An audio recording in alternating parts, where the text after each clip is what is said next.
Hi everybody, this is Harmony with Harmony Stitches and welcome to my channel. Here we talk about my crafting journey, which usually revolves around cross stitch with some knitting and crochet thrown in. This is going to be a little bit of a different episode because I went to my very first cross stitch retreat. So I'm going to tell you about that and show you all of the things that I got while I was there, and the stitching progress from the weekend, okay? But so we'll get started, but before we get to the retreat, I'll show you what I got stitched this last 2 weeks. Okay, so the first thing is this stitching with the Housewives pumpkin patch. Oh, that's the done one. I didn't get a ton of progress on this go round, but I think I finished that part of the wheelbarrow and I'm working on that pumpkin, and I think I got the white accents of this pumpkin in as well. I think that's what I did on this one. I know that when I arrived at the retreat, I went really early, and I was sitting in the lobby and I put the leaves on this big pumpkin. So I did do that at the retreat, but I got a little progress here. I was hoping to get this done by the end of the month and to cross it off from my WIP list, but there's a story. Okay, and then this is Acorns by the Prairie Schooler. And if you remember, I finished 3 of these. I was working on my 4th one. And this is the one with the cornucopia. So I finished everything except for the back stitching. There's a little bit of back stitching for some vines. And then I started on the house.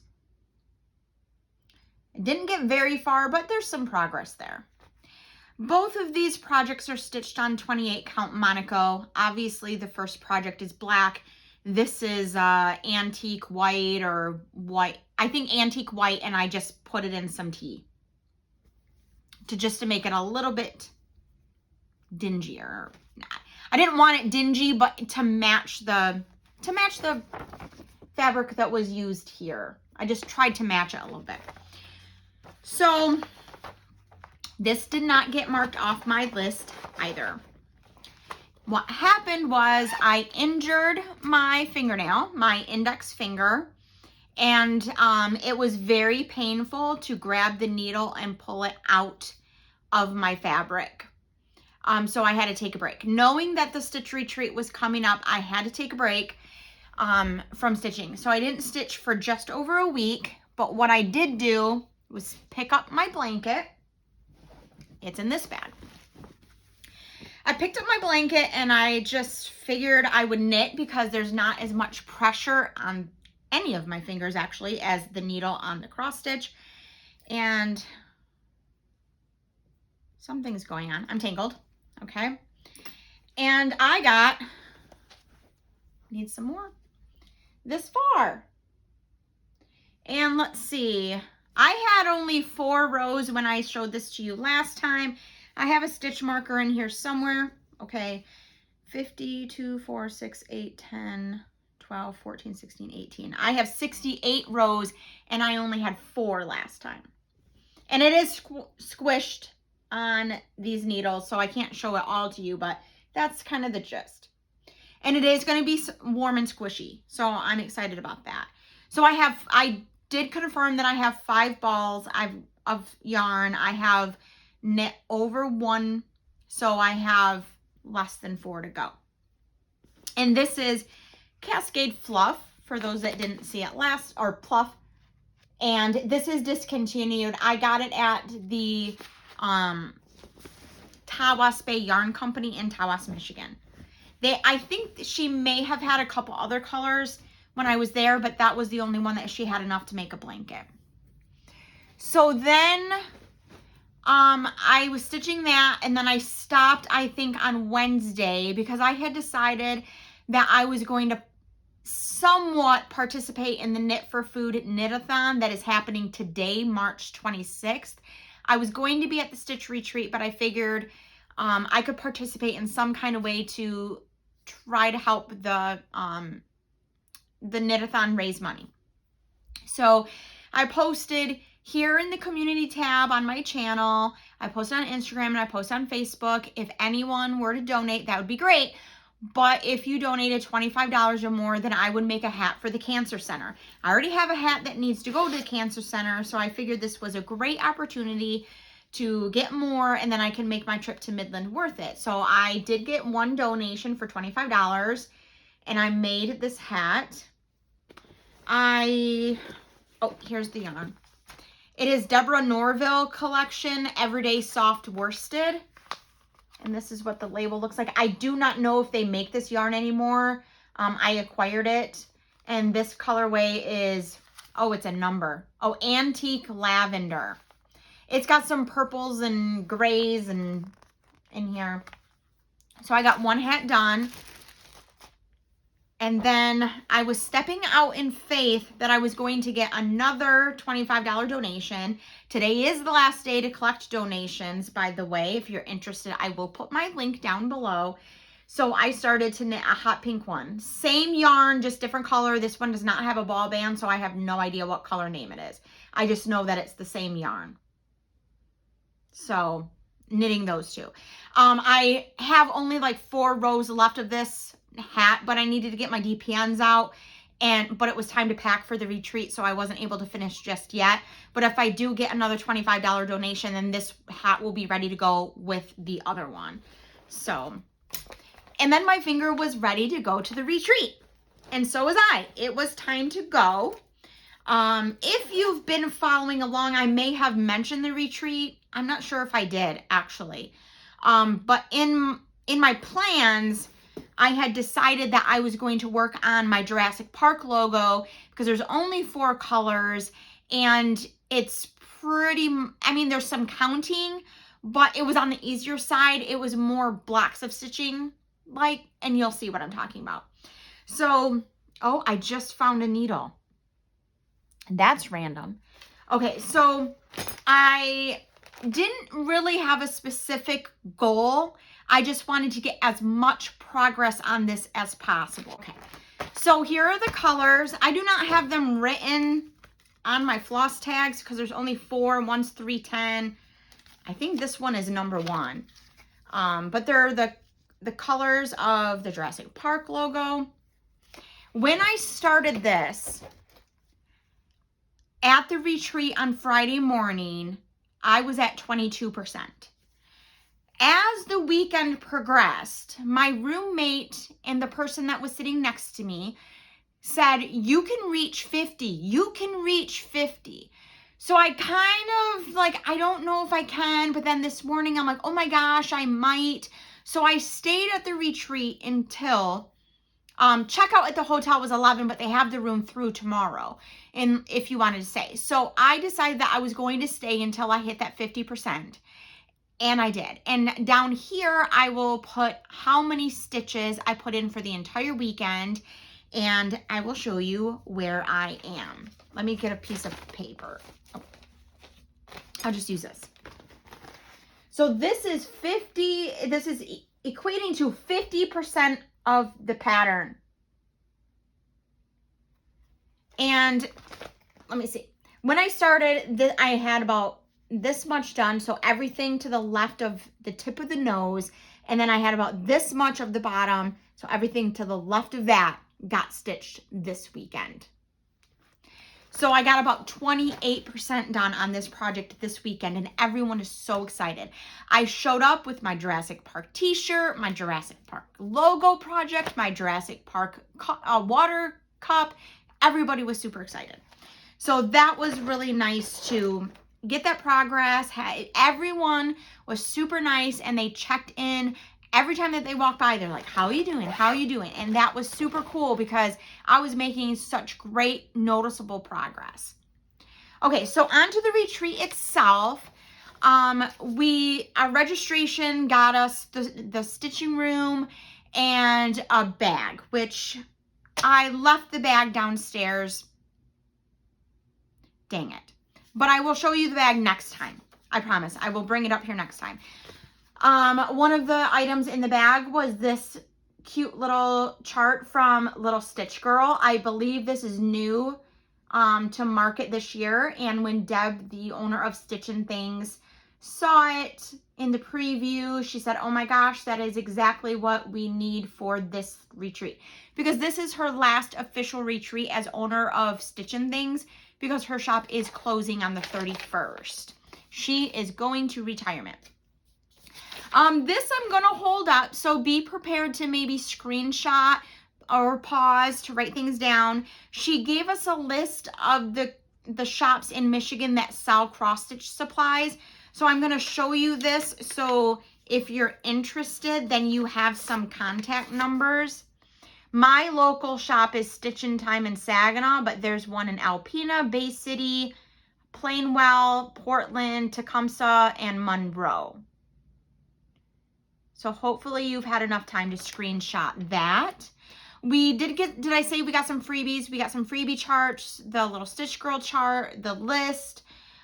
We got some cookies, which are gone because I ate them for lunch on Friday. There's some chocolates that are downstairs. We got some beeswax. It's in this cute little tin that just slides open. And the beeswax actually has a bee on it. I don't know if you can see that. So that's cute. We got Jenna Art Sampler Threads limited edition, and it's purple. So that's cool because I love purple. We got a little bag of buttons and a charm. It's going to be hard to show because this is like tiny. This like, maybe like a little peach or an orange. I got a red bee, and I got a star charm and a Santa charm, but everybody's was different. My roommate actually gave me some, I think that was all that was in the bag. Also, the bag that everything came in. Okay. So, and then she provided water for us too. My roommate, gave me some things. There's this one. It's, a stitchable Ort bowl.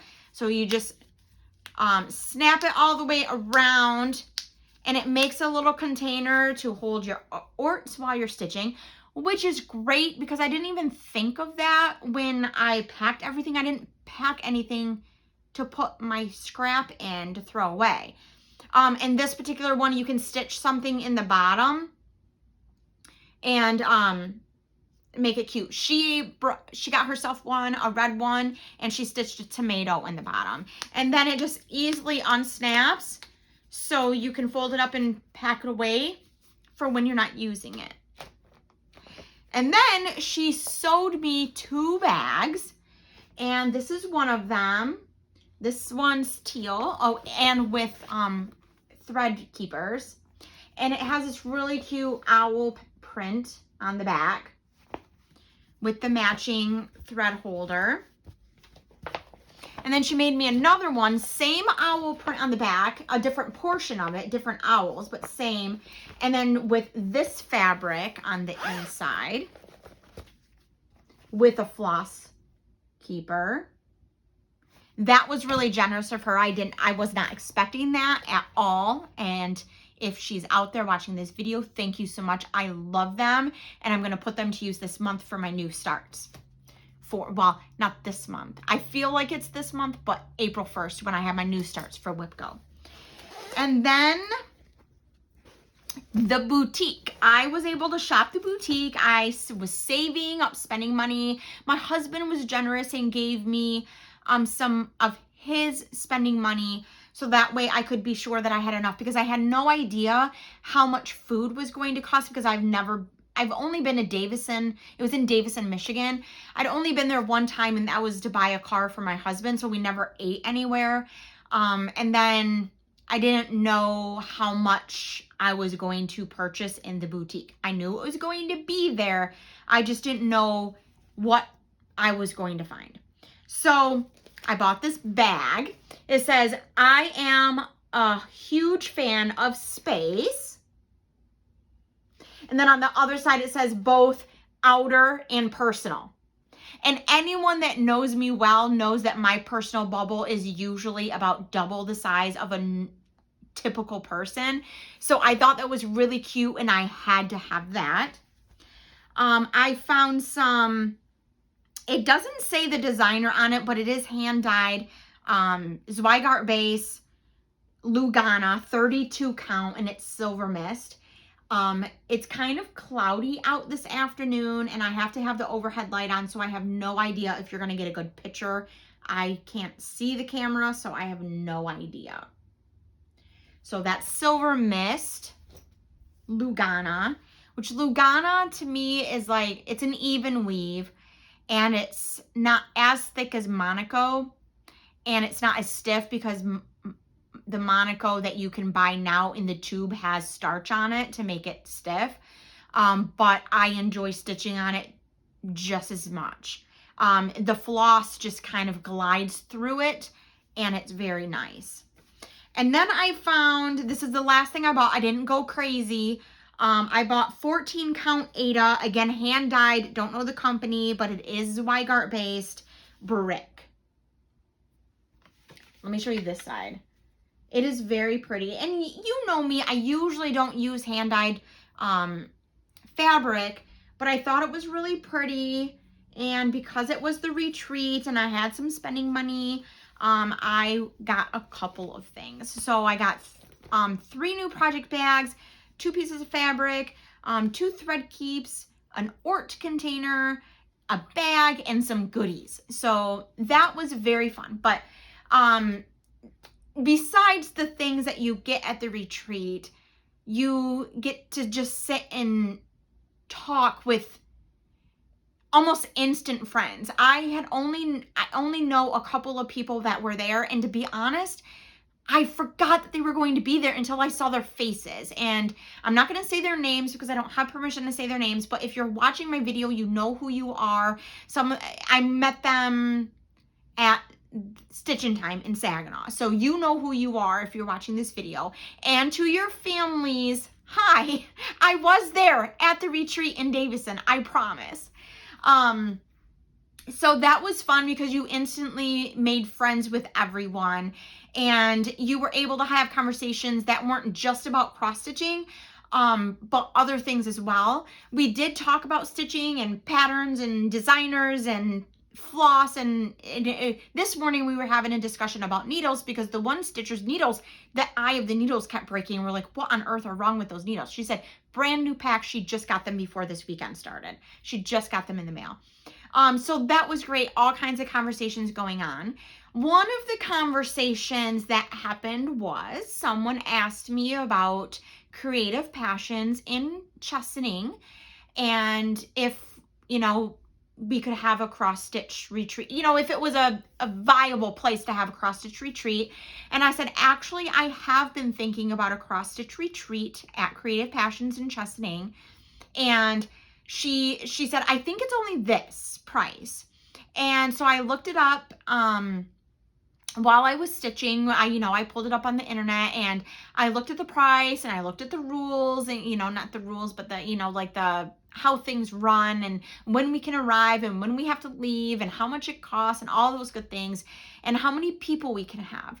So when I got back home, I did email the owner or the person that's in charge of the retreats about inquiring for spring of 2024. So if that pans out, I will let you know later, and you guys watching my video right now will be the first to know.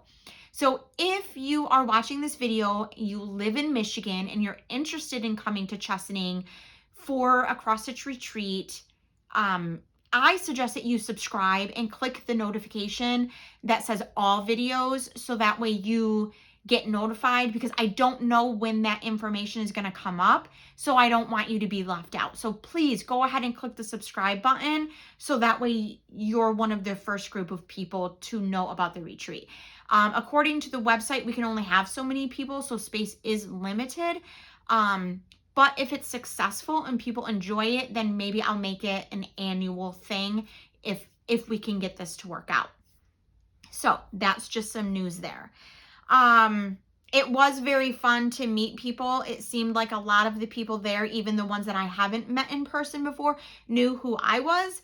And from here and the Michigan Cross Stitch group from running the Travel the USA challenge, it was, I feel bad. So if you're watching my video, if it came across as I didn't know you, I don't, because I haven't met you, but I look forward to seeing you again and meeting you and getting to know you more. But it was kind of shocking to me that you all watched and knew who I was. That was very touching, actually, too. So I think my husband and my daughter are going to help me with the details of the retreat because they think it's a cool idea. And so they'll help me with that. So I'm excited to get together with you all again. I think I have rambled on enough and told you everything that comes to mind at the moment. If I saw you at the retreat, thank you for speaking to me. Thank you for acknowledging me and making me feel so welcome. I appreciate all of you very much. If I haven't met you in person yet and you're watching this video, we can start that conversation below. You can comment or you can email me. And I hope that maybe you subscribe. If this is your first video of mine that you are watching, I thank you for taking the time out of your schedule to come check me out and hang out with me while I talk and ramble about all of the things.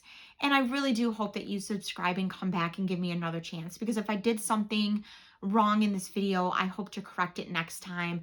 Of course, we're all humans and we make mistakes and we're not perfect, and we're not everyone's cup of tea, but I hope maybe I'll be your cup of tea and you'll come back. So I hope that you found something to inspire you to pick up a languishing whip, or maybe to try something new like knitting or crochet, or maybe any other kind of craft that you can think of, because I know I have tried a lot myself. So until the next video, bye.